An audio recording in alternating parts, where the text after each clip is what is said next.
여러분, 제자리에 있는 것이 참 은혜인 것 같습니다. 저도 가끔 제자리에 없는 것이 있을 때 약간 답답함을 느끼기도 하고 좀 화가 날 때도 있어요. 리모컨을 찾아야 되는데 리모컨이 제자리에 없으면 TV를 틀 수가 없습니다. 특히 저희같이 아이를 키우는 집에서는 아이들이 리모컨을 가지고 그렇게 장난을 많이 쳐요. 어디 장난감 사이에 넣어놓으면 하루 종일 찾지 못할 때도 있어요. 그게 제자리에 있어야 역할을 할 수 있고, 제자리에 있어야 편리할 수 있고, 제자리에 있을 때 가장 나도 행복하고 옆에 있는 사람들도 행복할 수 있다는 것을 우리가 기억하시기 바랍니다. 그러면 유럽의 어느 시골 마을에 그 예수 그리스도의 상이 세워져 있었어요. 근데 이제 그 제2차 대전으로 인하여서 그 상이 무너져 버렸습니다. 그래서 전쟁이 끝나고 나서 마을 사람들이 다시 와서 그 예수의 상을 재건하고자 했어요. 근데 보니까 그 예수님의 이 손과 발 부분이 너무 심하게 망가져 있어서 다시 복원하기가 조금 어려웠습니다. 근데 이제 사람들이 이제 아이디어를 내는 거예요. 그러니까 이러지 말고 그러면 새로 우리 상을 세웁시다. 라는 의견이 있었어요. 근데 또 한편에서는 아닙니다. 비록 이렇게 불완전하긴 하지만 우리가 한번 그대로 놔둡시다. 그리고 결국 그대로 놔두기로 그 마을에서 이제 결정이 되었습니다. 그렇게 손과 발이 다 망가진 채로 서 있는 예수의 상 앞에서 한 젊은이가 길을 지나가다가 앞에 서서 기도하는 거예요. 주님, 당신의 손과 발은 망가져 버렸습니다. 그러나 염려하지 마십시오. 제가 주님의 손과 발이 되겠습니다. 제가 주님의 손과 발이 되어 대신 가겠습니다. 주님의 심장이 되어 대신 사랑하겠습니다. 여러분, 예수님의 십자가는 다 부셔져 있고 낡았고 실패한 것 같이 보이는 십자가이지만 그 십자가를 붙드는 자는 반드시 승리하는 것입니다. 그 십자가의 자리, 그 예배의 자리를 지키는 것이야말로 여러분들이 누릴 수 있는 최고의 행복일 것이에요. 여러분, 한 곳에서 이동하지 않고 그 자리를 옮기지 않고 오랜 시간에 있는 것은 쉬운 일이 아닙니다. 여러분, 운동선수들도요, 자기가 한 클럽에 들어가서 거기서 은퇴하는 선수들은 극히 보기가 드물어요. 그래서 그런 선수들을 뭐라고 부르죠? 흔히 원클럽맨이다 이렇게 이야기를 합니다. 직장도 그렇지 않습니까, 여러분?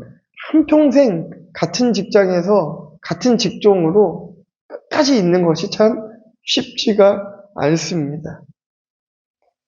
여러분, 그 목사님들도요, 개척해서 한 교회에서 은퇴하는 것은요, 정말 대단한 일입니다. 정말 쉽지 않은 일들이에요. 왜냐면은요, 여러분, 개척을 해서 그 은퇴하는 그 시간까지 그냥 평탄한 길만 있었던 것이 아니기 때문에 파도 같은 그 일들을 다 견디면서 그 자리까지 가는 것이기 때문에 그 자리를 지키는 것이 정말 쉽지가 않습니다. 여러분, 가정은 어떠세요? 결혼해서 천국에 가는 그날까지 가정을 지키는 것도 참 어렵습니다. 참 어려워요. 한 가정을 지키는 것도 어렵습니다. 자녀를 끝까지 품고 가는 것도 어려워요. 그리고 한평생 한 교회를 섬기는 것도 정말 쉬운 일은 아닙니다. 어쩔 수 없이 멀리 이사를 가게 돼서 교회를 옮기는 일이 아니라면 분명 신앙생활을 하면서 생기는 크고 작은 문제들이 있었기 때문에 교회를 떠나고 싶을 때도 아마 있으셨을 거예요. 아마 이 자리에서 말을 다 하시진 않지만 그런 마음을 품고 혹은 그런 감정을 느끼고 실제로 그렇게 할까 하는 고민을 가지셨던 분들도 분명 계실 것입니다. 그런데 여러분, 우리 인생의 목적은 행복이 아니라 거룩이라고 합니다. 하나님께서 이스라엘 백성들을 애굽의 노예에서 출애굽시켜서 약속한 땅으로 인도하셨습니다. 그런데 보니까요, 하나님께서 그 억압받는 그 애굽의 땅에서 인도하셨으면 그들 앞에는 행복한 일들만 남아 있어야 되는데요. 그 광야가 여러분 행복이었습니까? 여러분 광야 가시겠어요? 행복이 아니라 고난의 길이에요. 고난의 길. 이스라엘에게 주어진 것은 행복이 아니라 고난의 연속이었습니다. 하나님께서 이 이스라엘 백성들의 그 출애굽 사건을 통하여서 40년의 그 광야를 생활을 하면서 그들에게 알려주고 싶으셨던 것은 어떻게 살면 행복할까가 아니라 어떻게 하면 거룩해지는지를 알려주고 싶으셨던 거예요. 하나님의 백성이 어떻게 거룩하여지고 거룩한 하나님의 백성은 하나님으로 인하여서 어떻게 행복해질 수 있는가, 이것을 알려주기 위하여서 40년이라는 시간을 그렇게 돌게 하셨습니다. 고난은 그들을 거룩으로 이끄는 아주 길잡이가 되었지만 그 이스라엘 백성들은 그걸 쉽게 깨달을 수가 없었죠. 늘 불평과 원망으로 하나님을 향한 감사는 전혀 찾아볼 수가 없었어요. 여러분 본문의 시작을 보시면은요, 사사들이 치레할 때다라고 이야기하고 있습니다. 사사들이 치레할 때, 여러분 사사들이 치레할 때가 언제입니까? 사사시대. 이때는 아주 극명하게 나눠져 있어요. 간단하게 말씀드리면 하나님께 순종하면 그 땅이 평온하고 불순종하면 이방에게 사로잡히는 아주 단순한 패턴으로 이 사사시대가 흘러갑니다. 그런데 지금 그 땅에 흉년이 들어있다라고 한 것으로 보아서 지금 그 땅은 하나님 앞에 순종하고 있었을까요? 불순종하고 있었을까요? 불순종하고 있었던 땅이었던 것이에요. 흉년이 들었다는 것은 분명 하나님께 불순종하고 그 죄의 결과로서 흉년이 들었다는 것입니다. 그때에 유다 베들레헴의 한 사람이 그의 아내와 두 아들을 데리고 모압 지방으로 가서 거류를 하게 됩니다. 그런데 여러분 참 서사가 깁니다. 그냥 한 사람이 모압으로 갔더라 하면 되는데 유다 베들레헴의 한 사람이 그의 아내와 그 두 아들을 데리고 모압 지방에 가서 거류하였는데 라고 합니다. 여러분 보통 이사 가실 때요, 서울로 이사를 가신다라고 하시면 어디로 이사해 가세요 하면은 뭐라고 대답하시겠습니까? 네, 뭐 서울시 여의도동 무슨구 어디 아파트 몇 동 몇 호로 이사합니다 이렇게 얘기 안 하시죠? 서울로 간다라고 얘기하시죠? 네, 마찬가지예요. 보통 성경에서도 하란으로 떠났더라, 뭐 어디로 갔더라, 여기로 갔더라 이러는데 유독 이 사사기에서는 유다 베들레헴의 한 사람이라고 하면서 그의 출신이 베들레헴이라는 사실을 꼭 집어서 이야기하고 있는 거예요. 이 얘기인즉슨 무엇이냐면요, 그들이 있어야 되는 땅은 사실은 베들레헴이었다는 것을 이야기해 주고 있는 거예요. 사실은 그들은 모압에서 살면 안 되는 사람들이라는 것을 이야기하는 것입니다. 여러분 혹시 모압이 어떤 땅인지 아십니까? 아주 간단하게 말씀드리면요, 원수의 땅이에요. 원수의 땅. 이방 땅인데 이방 땅 중에서도 이스라엘과는 원수의 땅입니다. 이방신을 섬기는 땅이고요.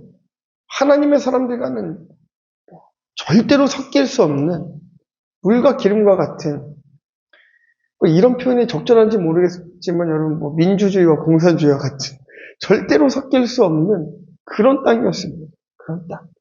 이방 땅이에요. 우상의 질비한. 그런데 이 베들레헴에 흉년이 들어버리고 먹을 게 없어지자 자리를 모압으로 옮겨버리는 것입니다. 여러분 인생의 목적이 뭐라고 했습니까? 거룩이라고 말씀드렸어요. 인생의 목적은 행복이 아니라 거룩인데 그들은 자신들이 행복하기 위하여서 하나님의 약속의 땅 베들레헴을 떠나 이방을 섬기고 우상을 섬기는 땅 모압으로 가버린 것입니다. 여러분 때로는 우리가 삶을 살아가면서 내가 원치 않는 고난들을 마주할 때가 있습니다. 사업을 하시는 분들이 매일 승승장구하면 너무나 좋겠습니다. 그런데 어느 순간 부도가 나기도 해요. 우리가 계속 누구나 다 건강했으면 좋겠는데 어느 순간 아프기도 합니다. 내가 해결할 수 없는 큰 일들이 우리 삶 가운데 벌어지곤 합니다. 이렇게 여러분 고난이 찾아올 때 여러분 어떻게 하시겠습니까? 그 고난을 피해서 여러분 다른 곳으로 가시겠어요? 다른 곳으로 가시겠습니까? 어제 다니엘 기도해 보니까 그 목사님은 불교에서 기독교로 넘어왔다고 하는데 여러분은 고난이 찾아오면 기독교에서 불교로 갈아타시겠습니까? 아니죠. 안 그러실 거잖아요. 고난을 피해 다른 곳으로 가신다면 여러분 당장은 행복할 수 있을 겁니다.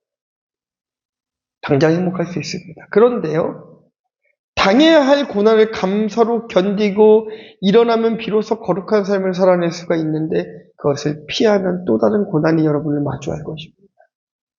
또 다른 고난이 여러분들을 마주할 것이에요. 그래서 여러분 우리는 고난을 당할 때에 감사로 그 고난을 받아들여야 됩니다. 그때 비로소 거룩한 삶을 살아갈 수가 있고 여러분들이 당한 그 고난은 누군가를 살리는 말씀으로 다시 변화되게 될 것이에요. 오늘 학생의 설교를 하면서 아이디가 이런 말씀을 나눴습니다. 우리 예빈이가 아파요, 여러분. 많이 아픕니다. 수술도 여러 차례 받고 있고 지금도 약부작용으로 인하여서 감정의 기복, 우울증도 찾아오고 몸도 막 붓고 손이 막 땡땡 이렇게 부어요. 힘든 상황 가운데 있어요. 그래서 아이디가 말씀을 나누고 예빈이랑 얘기를 나누면서 그런 얘기를 나눴어요. 예빈아, 오늘 너가 이렇게 너무너무나 아픈데 이거 하나님이 너한테 주신 걸 수도 있어. 하나님한테 기도하고 그 병이 나으면 너는 똑같이 그 아픈 사람들 찾아가서 하나님이 나를 고쳐주셨다고 말할 수 있어.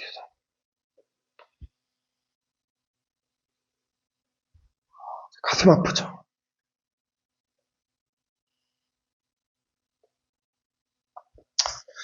네, 하지만 우리가 받아들여야 되는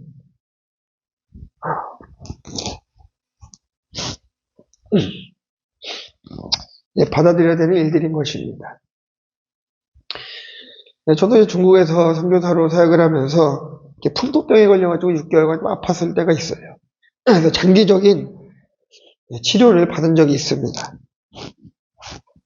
그 고통을 잘 알고 있어요. 심각한 어떤 두통과 복통으로 밤을 새는 일들도 잦았었습니다. 그런데 이렇게 아픈 와중에도 말씀을 놓지 않고 예배 생활을 놓지 않았어요. 그게 시간이 지나 이제 목회자로 살아가면서 그날의 아픔은 더 이상 제게는 아픈 기억으로, 힘들었던 기억으로 자리 잡고 있지 않습니다. 오히려 아픈 성도를 위해 기도하면 그날의 기억들이 떠오르고 얼마나 힘들까, 얼마나 아플까 공감할 수 있는 은혜로 그 사건이 다가오게 되었던 것이에요. 그리고 그 아픈 중에도 예배의 자리를 지키는 것이 얼마나 복된 것인지 이 자리에서 말할 수 있는 그 경험이 생기게 되었던 것입니다. 여러분들의 모압은 혹시 어디실까요? 여러분들의 모압은 어디 있고 왜 여러분 그 모압을 향해 가고 계십니까? 우리 2절과 3절 말씀 한번 보도록 하겠습니다. 시작.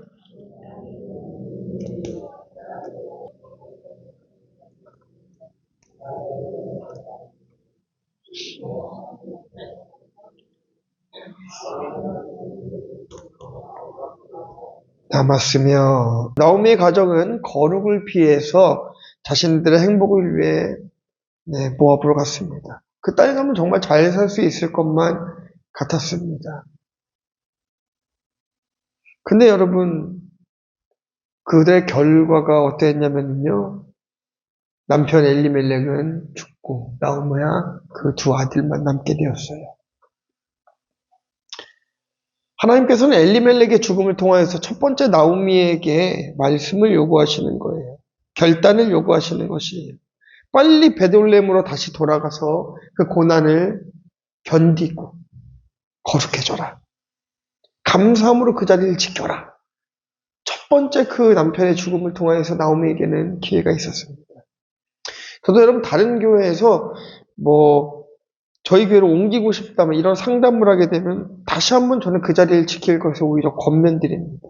그분에게 고난을 견딜 기회를 드립니다. 하나님께서도 나오미 가정에 남편을 데려가시고 그 죽음을 통하여서 다시 베들레헴으로 돌아올 것을 요청하시는 거예요. 근데 나오미 가정이 이것을 거부합니다. 4절 5절 말씀입니다. 시작.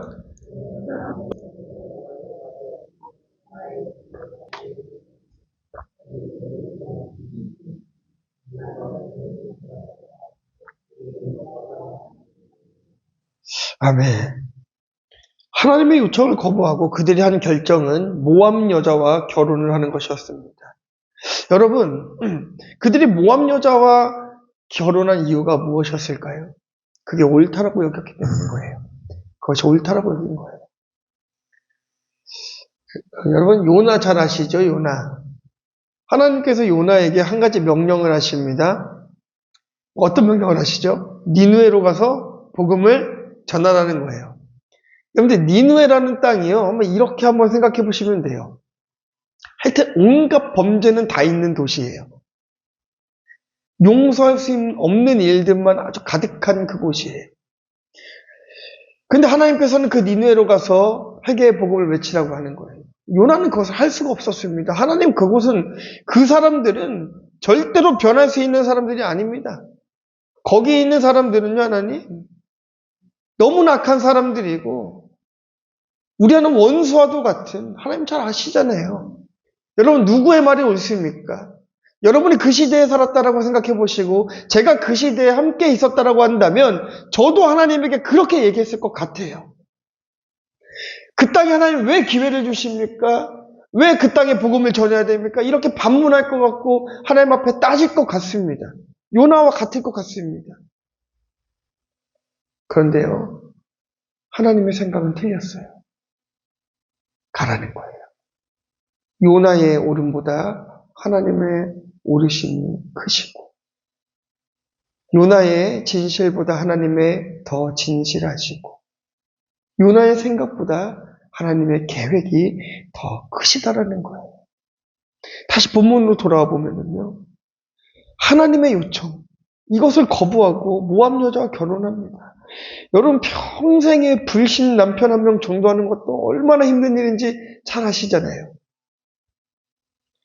내가 낳은 아들, 딸 전도하는 것도 얼마나 일평생 힘든 일인지 아시지 않습니까? 그런데 나오미는요, 모압 여인을 하나도 아니고 2명이나 며느리로 받아들여요.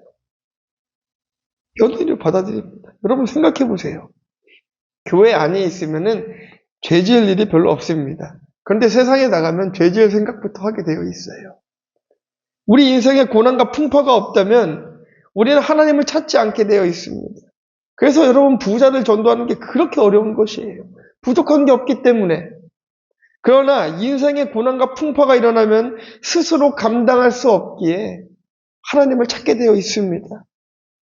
그렇기 때문에 고난은 하나님의 은혜다라고 이야기할 수 있는 것이에요. 나오미와 그의 가정은 사실상 흉년이 들어서 먹을 게 없고 힘들어졌지만 베들레헴에서 거룩하게 살아가야 됐습니다. 하지만 고난을 피해 행복한 모압으로 오게 되었어요. 거기서 오니 남편이 죽임을 당하고 두 아들은 이방 여인과 결혼하게 되는 죄의 결과만 남게 되었던 것이에요. 남게 되었던 것입니다. 그렇다고 여러분 또 믿지 않은 남편을 두고 계신 우리 집사님들, 권사님들도 실망하지 않기를 바랍니다. 여러분, 사실은요, 이 모태신앙보다 나중에 예수 믿으신 분들이 진국이 많아요. 왠지 아십니까? 자, 모태신앙이니까 제가 셀프 디스를 해도 뭐라고 하실 분 없을 것 같습니다. 그렇죠? 본인이 모태신앙이어도 용서하고 들으시길 바랍니다. 저도 모태신앙이니까요. 모태신앙은요, 하나님의 존재에 대한 갈등을 하지 않아요. 그냥 태어나 보니 하나님은 계셨고 예수님은 그냥 계셨던 분이고 나는 그분을 믿고 있었던 거예요. 그런데 나중에 성인이 되어서 예수를 믿으신 분은 그 치열한 싸움을 합니다. 이거 진짜 맞나? 정말 살아계신 하나님 맞나? 이 안에서요, 엄청난 갈등을 합니다. 그리고 지금 이 자리에 앉아 계신 분들은 그 갈등을 이기고 지금 이 자리에 앉아 계신 거예요.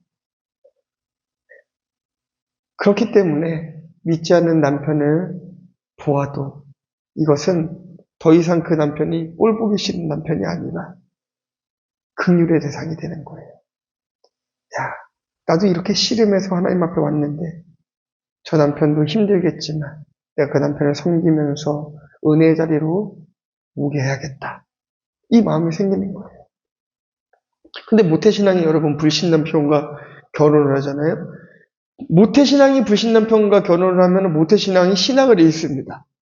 그런데 나중에 믿으신 분들이 불신의 가정과 결혼을 하면은 남편을 전도해 오더라고요. 참 이상합니다. 그런 경우가 많아요. 그런 측면에서 이 나오미를 보면은 참 안타까운 거예요. 소위 말하는 하나님의 백성 모태신앙들 아닙니까? 그런데 지금 모함 여자들, 이방인과 결혼하는 것을 금지하고 있는 것을 뻔히 알고 있고, 그것이 하나님 앞에 얼마나 큰 죄인지를 그들이 너무나 잘 알고 있음에도 불구하고, 심지어는 첫 번째 베들레헴으로 돌아가기 위하여서 남편을 데려갔고, 그 죽음의 사건이 순종으로 이어지지 않고 불순종하여서 이방 여자까지 데리고 오는 것들이에요. 여러분 인생에 하나님께서 어떤 브레이크를 걸고 계십니까? 그 문제를 어떻게 해결하시겠습니까? 하나님께서 우리가 가고 있는 길에 순적하게 걸어가고 있는 그 길에 브레이크를 걸고 계신다면 우리는 잠시 멈춰서서 뒤를 돌아봐야 되는 것이죠. 무언가 잘못된 것이죠. 무언가 막힌 것이 있는 것입니다. 무언가 이상 징후가 있는 것이에요. 그것이 나의 죄의 문제가 될 수도 있습니다. 환경의 문제가 될 수도 있습니다. 혹은 하나님께서 우리를 더 강하게 연단시키기 위한 한 가지 방법일 수도 있습니다. 중요한 것은 여러분들 인생에 브레이크가 걸리셨다면 멈춰서 생각을 하셔야 된다. 나오미가 생각해야 됐어요. 우리가 모압으로 왔는데 행복을 찾아왔는데 뒤를 돌아보지 않아요. 베들레헴을 생각하지 않는 거예요. 옛적의 조상들을 하나님께서 어떻게 인도하셨지 생각하지 않는 거예요. 우리를 하나님께서 어떻게 지금까지 인도해 오셨지 이걸 생각하지 않고 오직 자신들의 행복만을 위하여서 이방에서 살기로 결정하고 작정하며 살아가는 것이죠. 6절부터 10절까지 말씀 보겠습니다. 시작.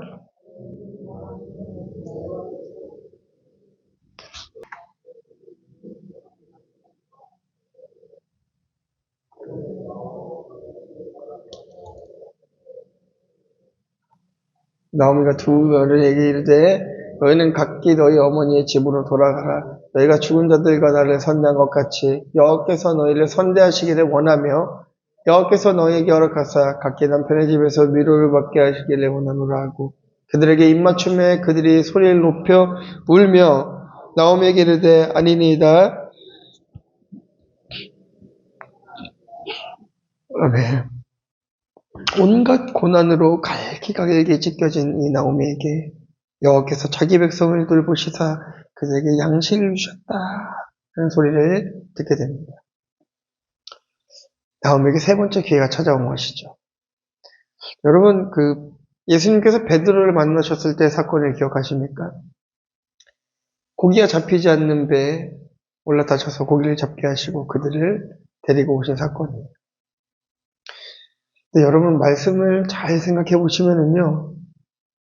하필이 너무나 많고 우연이 너무나 많이 겹칩니다. 여러분 예수님은 왜 고기가 잡히지 않는 배에 올라타셨을까요? 생각해 보셨습니까? 왜 고기가 잡히지 않는 그 배에 올라타셨습니까? 그 배 안에는 누가 있었습니까? 모압을 향하고 있던 배였습니다. 고난의 배였어요. 고기가 잡히지 않는 고난의 배. 고기가 잡히지 않는 고난의 배예요. 희망이 없는 배이고 소망이 없는 배인 거예요. 그렇다면 그 안에 있는 사람들은 어떤 사람들이에요? 소망이 없는 사람들이고 희망이 없는 사람들이에요. 고기를 잡을 수 없는 고기배가 말이 됩니까? 어부가 말이 됩니까? 소망이 없어요. 의지할 곳이 없고 갈기갈기 찢겨져 있는 그 사람들에게 예수님이 먼저 찾아가신 거예요. 그리고 고기를 잡게 하십니다. 그때요 여러분 베드로에게 그물을 내리라고 할 때 베드로가 네 주님 제가 말씀대로 순종하여 그물을 내리겠습니다. 이것만 보셨죠. 그 앞에 내용을 보시면 뭐라고 하냐면요 이유가 있습니다. 네. 예수님 밤새도록 우리가 고기를 잡았지만 고기가 잡히지 않았습니다. 하지만 무슨 얘기냐면요 내 경험도 다 써봤고 내 지식도 다 써봤고 내가 할 수 있는 거 하고 싶은 거 내가 생각했던 거 다 해봤습니다. 근데 안 됐어요. 그러니까 한번 던져볼게요. 한 거예요. 근데 어떻게 됐어요 여러분? 고기가 이만큼 잡혔습니다. 손으로 표현할 수 없어요. 배 2개 가득 찰 만큼 잡혔어요. 그런데 그 다음이 더 중요합니다. 그랬으면 베드로라 하여금 고기를 팔아서 부자가 되라고 할 수도 있고, 앞으로도 더 많은 고기를 잡아서 부자로 만들어줄 테니까 가난한 사람들을 위해서 살아라, 이렇게 베드로에게 명하실 수 있었잖아요. 그런데 예수님께서 택하신 것은 그 모든 것을 버리고 나를 쫓아라고 이야기하시는 거예요. 이게 무엇입니까? 물질의 모압으로 가지 말라는 것이에요. 경험과 지식의 모압으로 베드로에게 가지 말라는 것입니다. 베들레헴으로 가자라는 거예요. 예수님과 함께하는 그 길이 예수님은 고난인 것을 다 알고 계셨습니다. 앞으로 힘든 일들이 벌어질 것을 다 알고 계셨음에도 불구하고 베드로와 요한, 안드레를 불러내시는 거예요. 같이 가자라고 하는 거예요. 모압에서 베들레헴으로 끌고 가시는 것입니다. 이게 하나님의 은혜인 것입니다. 여러분 고난당하고 계십니까? 너무나 할렐루야죠. 왜냐하면 여러분들은 지금 모압에서 베들레헴으로 가고 있는 것 때문인 거예요. 그런데 모압에 있는 사람들은 자신이 모압에 있는지 몰라요. 고난을 당하고 있는 사람들은 이것에 대해서 고난에 집중하지 이거를 주신 하나님의 뜻에 대해서 집중하지 않기 때문에 그게 보이지가 않는다는 것입니다. 그것에 집중하지 못했고 보지 못했던 나오미에게 한 가지 소식이 들려오는데 여호와께서 자기 백성을 돌보시사 그들에게 양식을 주셨다. 회복되었다는 거예요. 들린 거예요. 그런데 여러분, 나오미가 다시 돌아가긴 해야겠는데 너무나 많은 것을 잃었습니다. 많은 것을 잃었어요. 전부를 잃었습니다. 숨쉬기조차 힘들었을 거예요. 그때 역시나 찾을 수 있는 것은 하나님뿐이었습니다. 세 번째 하나님의 사인에 나오미는 두 손 두 발 다 들고 항복해요. 그리고 베들레헴으로 가기로 작정합니다. 근데 이제 문제가 생겼죠. 그러면 이제 아들들도 죽었고 남편도 죽었고 두 며느리가 있는데 두 며느리가 지금 모압 사람이란 말이에요. 그러니까 이들을 지금 어떻게 해야 될까? 이게 문제입니다. 그래서 그들의 행복을 위해서 그냥 놓아주기로 결정합니다. 그래서 한 며느리는 자기 고향인 모압으로 돌아갑니다. 그러나 룻은 어머니 나오미를 쫓아가요. 10절 한번 다시 볼까요? 시작.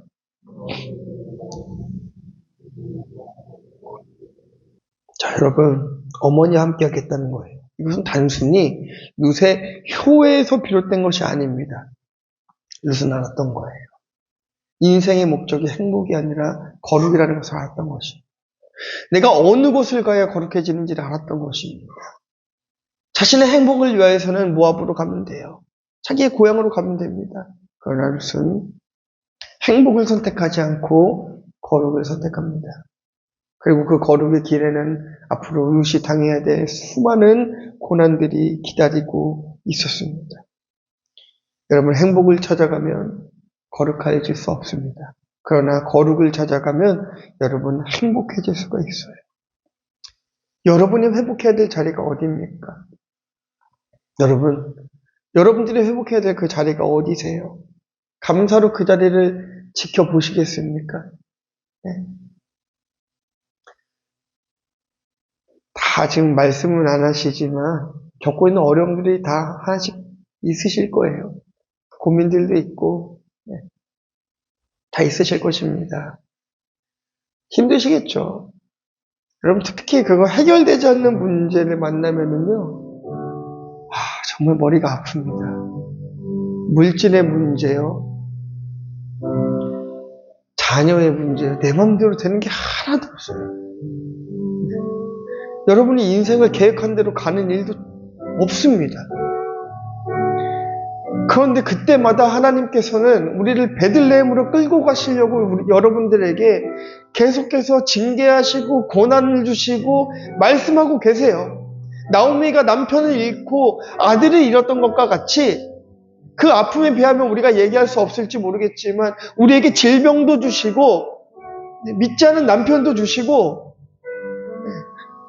말 안 듣는 아들도 주시고 딸도 주시고 목사님들에게는 말 안 듣는 성도도 주시고요. 내 뜻과 다른 사람들을 자꾸 옆에 붙여놓습니다. 달라요. 도저히 납득할 수가 없어요. 그러나 나오미가 하나님이 옳습니다. 두 손 두 발 다 들고 베들레헴으로 갔습니다. 여러분, 앞으로 룻과 나오미에게는 너무나 큰 시련이 닥쳐 있지만 그곳에서 가서 생활해야 되는 상황들을 생각하면 막막하고 힘들고 고통스럽지만 그들은 베들레헴으로 가기로 결정하였습니다. 여러분의 자리를 지키시겠습니까? 여러분들의 자리를 지키시겠습니까? 직장이요, 힘들겠죠. 그래도 여러분 꿋꿋하게 그 자리를 지키십시오. 여러분들 가정 가운데 어려운 일들이 있어요. 남편과 아내와 자녀와 불화가 있습니까? 관계가 어렵습니까? 여러분 지키십시오. 여러분의 자리를 지키십시오. 여러분들의 모압은 어디입니까? 돈입니까? 명예입니까? 자녀입니까? 성공입니까? 건강입니까? 우리는 모압에서 떠나 베들레헴으로 가야 합니다. 거룩한 그곳 베들레헴에서 우리가 당해야 되는 그 고난을 기꺼이 당하며 하나님의 역사를 기다립시다. 오늘의 힘듦은 여러분들의 귀한 약이 될 것입니다. 오늘의 힘듦과 오늘의 고난은 여러분들의 축복으로 승화될 것입니다. 그러므로 여러분 행복을 쫓지 말고 거룩을 쫓으시기를 주님의 이름으로 축원합니다. 거룩을 쫓으십시오. 망하지 않습니다. 거룩을 따라가시고 결코 망하지 않습니다. 이 시간 한번 기도해 볼까요? 우리 한번 생각해 봤으면 좋겠습니다. 나는 지금 어디에 있나? 나는 지금 베들레헴에 있나? 나는 지금 모압에 있나? 내가 모압에 있다면 내가 갖고 있는 모압은 무엇인가? 어떻게 다시 베들레헴으로 갈 수 있을까 고민해 보시고 기도하기 바랍니다. 베들레헴에 계신다면 내가 하나님 이 지킬 수 있는 힘을 달라고 기도합시다. 우리가 이 시간 함께 처해 있는 여러 가지 문제들과 우리의 말씀을 듣는 것들을 생각하시면서 같이 한번 통성으로 기도하도록 하겠습니다. 하나님 감사합니다.